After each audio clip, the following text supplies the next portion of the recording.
Let's talk second chances, third chances, and fourth chances.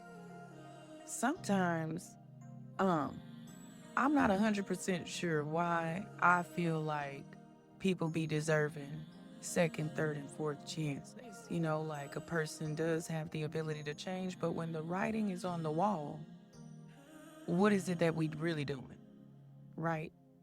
This is the Just Journey podcast. Let's get into it. Today is Easter. He has risen, okay, and Jesus wept. But a lot of men gonna be weeping after this podcast right here because I'm gonna break it down for you guys real simple.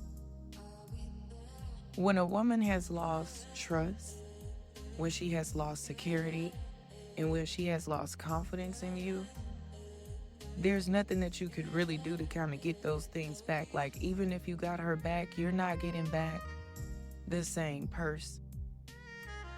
So I just advise you to listen close. I got a couple of key points we're going to go over today. And I definitely want to know what you think in the comments below. Don't forget to like, share, and subscribe. For any kind of promos, you can reach out to justjourneymanagement@gmail.com. So, how do you know when a woman is getting fed up?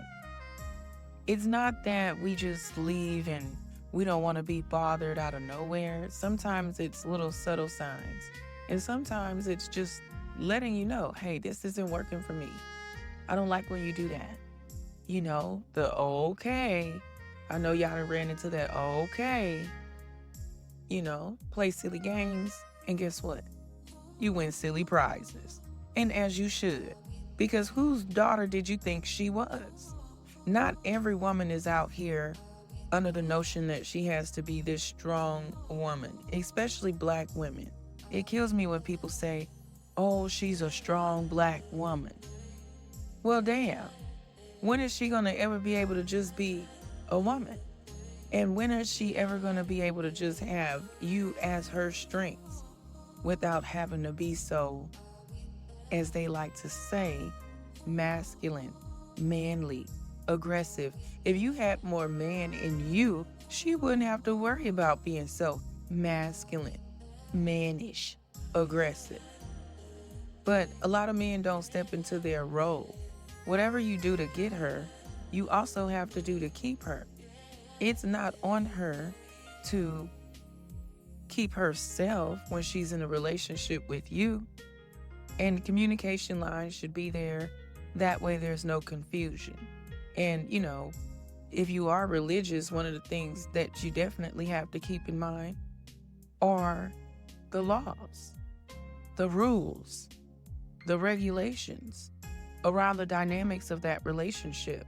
It's hard for a man to submit to a woman because it makes them feel less than, but that submission is equally important as a woman's submission, right? Because if I give you the green light to be the best that you could be, then why would you be your worst self?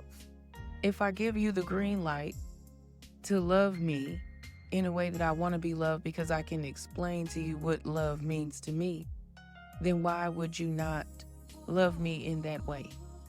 Why would you continue to go about doing things your way if it's something that I personally don't like? If she doesn't like that and she's telling you not to do it, fellas, I need you to stop before you lose her. If there's something else that you can be doing and you figure like, well, hey, I'm just not going to do that for her, then do it for yourself. Show yourself that you have the capabilities to be a loving individual. Consideration goes a long way, and so does accountability. Not creating arguments around what it is she did, when she did it, how she did it, etc. And we also need to normalize addressing the issues as they occur, opposed to bringing them up when we're mad.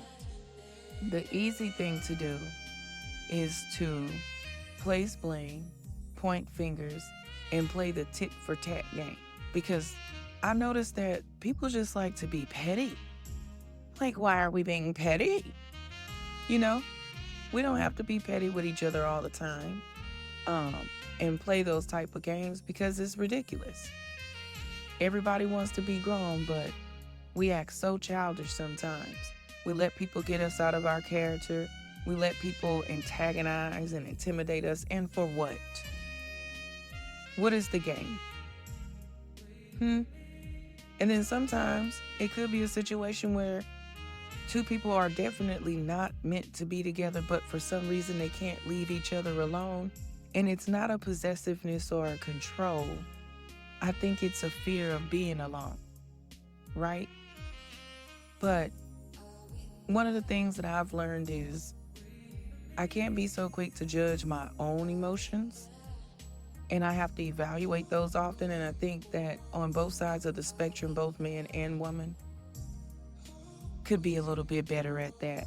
I heard that the dating game out here is insane. It's ridiculous from a lot of people that are super single and have been single for years. And there's nothing wrong with being single. But my thing is, what did you learn? Did you learn more about yourself? Did you learn to listen to that little voice that's in the back of your head saying, don't do that, you know? And cheating isn't always the main reason that people end up splitting up. Sometimes it's lacks of understanding, because a lot of older married couples would tell me, to keep your marriage, you gotta communicate. Well, if I'm communicating to somebody who doesn't speak English, then when you dive a little bit deeper, there has to be some kind of understanding, right? But here's the thing. If you're talking to somebody and they tell you that they understand, and then they continue to repeat the same behavior, did they understand and say they understood because that's what they thought you wanted to hear? And then to further that, when they repeat the behavior that they said that they understood, is it a situation where you say, oh, well, maybe I can explain it in a different way? I'm not 100% sure, because it's two-sided and it's not one-sided, but there has to be some kind of honesty in there. Because, I mean, let's face it, if you're a grown person and you know right from wrong, and with all the laws that, run across every city and every state, there's things that people are not doing because they understand the consequences of their actions. Otherwise, people would just do whatever the hell they wanted to do without any recourse, without any consequence. And then at that point, I think that we would be living in the world of the purge, right? And Lord knows, personally, I don't want to go through nothing like that, honey. Not me.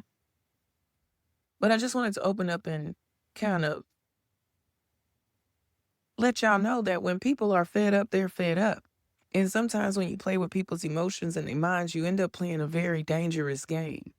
I've noticed that there's been a lot of couples on TikTok that have been unalived by the other party. And, that's the type of stuff that scares me. Because even when you decide to leave or you want to leave, if that person is not on that wavelength of just letting you go, then they will just take you up out of here. That's a very dangerous game. I had some amazing conversations this evening with people on one of my streaming apps. And I just wanted to shout y'all out. You know who you are, because if you came to the podcast, then you're in the right place. This one is short and brief.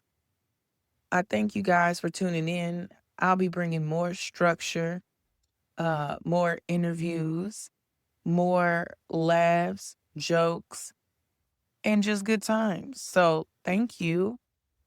And don't forget to like, share, and subscribe, boo-boo.